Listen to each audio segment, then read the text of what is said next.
তো hello guys, তো তোমার সাথে কেমন আছো? আমিও ভালো আছি, তোমরা ভালো থেকো। তো আমি কাজ থেকে এসে প্রতিদিন হচ্ছে আমার দাদার দোকানে দাঁড়াই। এই যে এইটা হচ্ছে দাদার দোকান। আসলে এটা দাদার বাবার দোকান ছিল। এখন দাদার বাবা হচ্ছে ঘরে থাকে আর দাদা দোকানটা চালায়। তো আজকে হচ্ছে রাত 12টার পর, তোমরা অবশ্যই জানো কালকে গণেশ পুজো। সেই গণেশ পুজোর জন্য আমার পেছন দিকে লাইট ফাইট তোমরা দেখতে পাচ্ছ। সেই গণেশ পুজোর লাইট দিয়েছে। এই যে এদিকে লাইট, পেছন দিকে অনেক দূর দূর পর্যন্ত লাইট দিয়ে আছে। আর হচ্ছে তোমার এইখানে তোমাদেরকে দেখাচ্ছি, এখানে হচ্ছে প্যান্ডেলটা হয়েছে, তোমাদেরকে দেখাচ্ছি, দেখো। তো এই হচ্ছে সেই প্যান্ডেলটা যেখানে কালকে গণেশ পুজো হবে। কারণ ঠাকুর আসেনি, কালকে ঠাকুর আসবে সকালে। এই যে প্যান্ডেলটা কত সুন্দর লাগছে, কত সুন্দর ফুল দিয়ে সাজিয়েছে গোল করে, কত সুন্দর।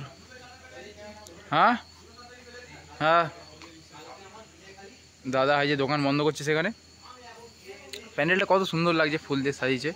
এবং এখানে বক্সটা আছে, বক্স চাপা দিয়ে আছে, কারণ রাতের বেলা শিশি ফিসি পড়বে, জল পড়বে, সেই কারণে বক্স চাপা দিয়েছে। ঠাকুরের এখানে যে প্যান্ডেলটা হয়েছে খুবই সুন্দর লাগছে।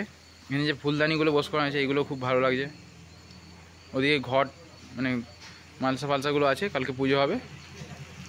তো এই যে পেছন দিকে প্যান্ডেলটা তোমাদের দেখিয়ে দিলাম।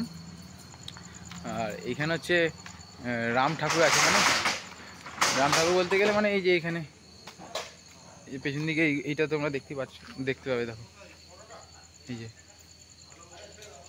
দেখছি রাম ঠাকুরটাকে কত সুন্দর লাগছে। রাম নয়, সরি, শিব ঠাকুর।